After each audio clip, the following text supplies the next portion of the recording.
Alrighty, welcome back everyone. We just talked about the first round of the NFL draft, gave you some of my takeaways, who kind of won the night, who did not so much win the night. But let's get into some group of five talk. There has been a ton of turmoil around the group of five, a ton of hands being forced in terms of the college football playoff deal, and it sounds like they're starting to kind of fight back a little bit. Derek Dooley, the former Tennessee head coach, is leading kind of a charge around the group of five to make a group of five playoff. That would be would be financially backed by private equity. I think this is a very, very interesting concept. It's something that obviously started when that college football playoff agreement was signed, and the group of five was forced to split 9% of the entire revenue budget for the college football playoff. Definitely did not make them very happy, and I think put them in a situation where they said, if we're not going to be really in this conversation in the first place, we might as well break off and try to find a new way to a new postseason to be a part of. So it'll be really interesting to see what kind of happens with this. I think one of the really interesting things when we talked about, the pot that was being split between all of these teams was we knew there was a huge gap between the Big Ten and the SEC and everyone else. But the gap between the SEC, the Big Ten, and the Group of Five is miles. And it's so much that there's almost no chance for the Group of Five to be able to be fully successful given what given the position they are in going into this new agreement. So I think there's so many different things at play here. I think the Group of Five is kind of backed into a corner in some ways, but if they're able to pull this off, I think it would be a great thing for them.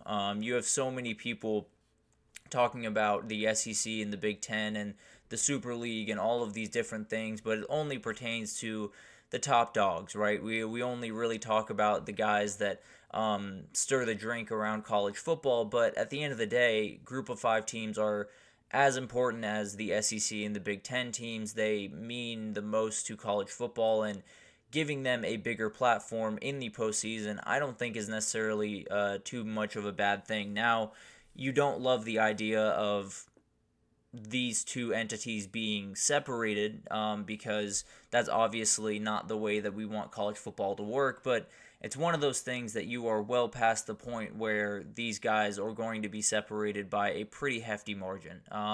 There's very little reality where we can act like the Power Five and the Group of Five are playing the same sport, even, or playing on the same level, or playing with the same rules. So I think there is a desire, obviously, to keep the Group of Five in the conversation and with the Power Five and have them play conference or cross-conference matchups and be more involved with each other. But at a certain point, if you're the Group of Five, you do have to look at it and say, we want to be playing games in December that matter. We want to be on national television, even if it has to work around some of the bigger dogs in the sport. We want to be on national television playing for a championship, which is essentially what they're trying to do here. It'll be really interesting to see what happens. I mean, obviously, there is very little argument that the Big Ten and the SEC should be dominating these conversations. The leagues have combined for 29 of 40 of the playoff bids in the past 10 years.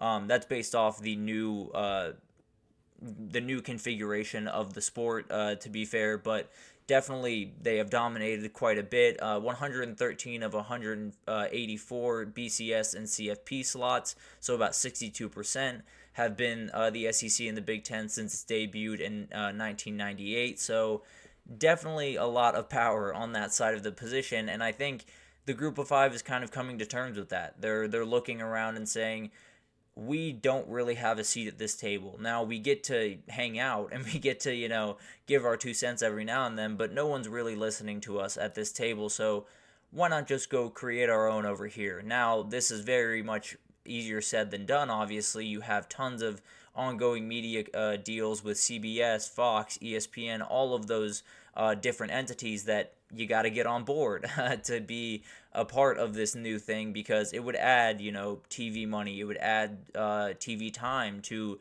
all of these networks. So the Group of Five has quite a bit of work to do to get there, but I think there's a ton of different things that they can do and a ton of different ways that they can kind of go after this. I think one of the ways, obviously, private equity has been involved in this. It's not exactly sure what those firms would be and how that would kind of come about, but it would be a huge help to them to at least have a little bit of money in their back pocket while they go about these discussions, because that has been, what works in these discussions, right? When you come to the table with the biggest check, you're swinging the biggest stick. I think it obviously helps a ton. I think if you're able to come to CBS or you're able to come to ESPN or Fox or whoever and say, not only can we give you good football, not only can we work around the big dogs and play maybe our playoff games on a Thursday or whatever it is, but we can also do that with the backing that is necessary to make this work for not only 1 year but multiple years, and continue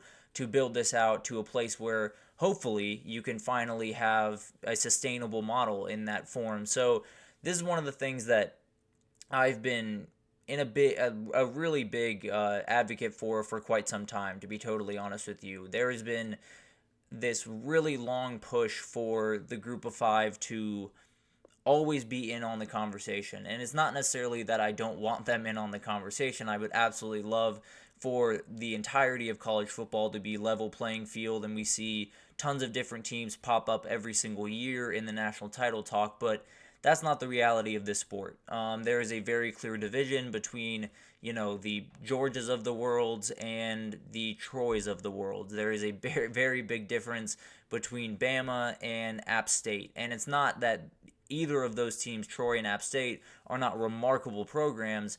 It just means they're playing different games. You're recruiting different guys, you're getting different coaches, you're getting different resources, and then forcing, Troy to try to compete with Georgia and Alabama on a weekly basis is not something that is sustainable by any means for these teams. So in my eyes, when you look at the 12-team playoff and you look at Group of Five is going to get a team in, they are guaranteed at least one, but let's be honest, they're guaranteed one and no more than one.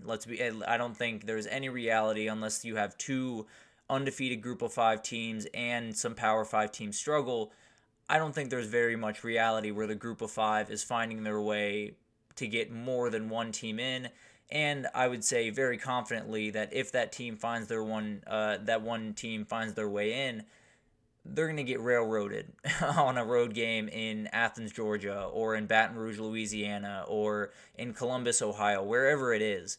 They are going to be put through the ringer pretty much every single year. And now there may be some years where the Group of Five breaks through and makes some crazy play and beats a Power Five team at home, and that would be an incredible story. Don't get me wrong, but it also would happen maybe one out of 15 to 20 times, and that might be being generous. I think there's a lot of division between these two entities, and I think having a different playoff for the Group of Five is not necessarily the worst idea in the world. You see things like the NIT, which is not necessarily the same type of thing, but there is that idea that, when you can't play in the big dance, when you can't play in the one that gets you the real, quote-unquote, real national title, you might as well make your own party and at least have a postseason where these kids can play football, can be around their teammates, and can show off themselves on a bigger stage to NFL scouts, because that's a huge part of this equation,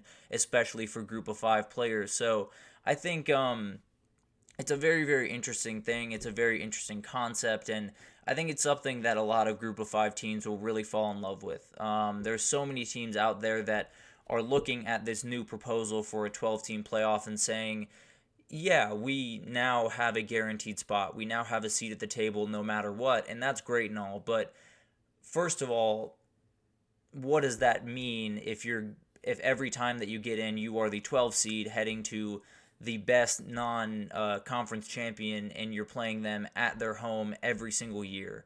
Also, what does that mean in 5 years when they rediscuss, or in 2 years really, when they rediscuss this college football playoff and they look at the Group of Five and say, you haven't won any games, why are we giving you any more leeway here? So in my eyes, I think this is a kind of, you have to take what you're given if you're the Group of Five, and that's kind of what happened in the college football playoff discussions. But now you have the ability to kind of take a little bit of the power back, have the ability to operate under your own entity and be your own sport in a certain sense, at least in that postseason. And I think it doesn't necessarily have to do away with the regular season matchups between Power Five and Group of Five teams. I think it can just, give the Group of Five a chance to possibly play those games and put themselves on that pedestal, knowing that there's a playoff waiting for them and they can prove that they are the best team in the Group of Five, even if the record is 9-3 or 8-4 because they played Oklahoma and Nebraska and whoever. I think having the ability to then say, well, we're going to play those tough teams, be battle tested, and then walk into this playoff and roll because we're used to those environments, we're used to those aggressive places, and it won't be an issue. So I think it could make for some very, very interesting discussions. I think the Group of Five deserve just more of a pedestal in this sport, and I think the postseason has slowly created less of a pedestal for them. We saw Cincinnati break through, and that was an incredible thing, and then they got railroaded by Alabama. But I think this just gives Group of Five teams and Group of Five players more ability to just showcase what they're about and showcase how good of a product that they can play, but not have to do it against the teams that it's just physically impossible for them to overpower and for them to win the line of scrimmage and do the things that they have to do to win. So I love this idea. I think it's something that could bring Group of Five actually more to the center stage than they are right now.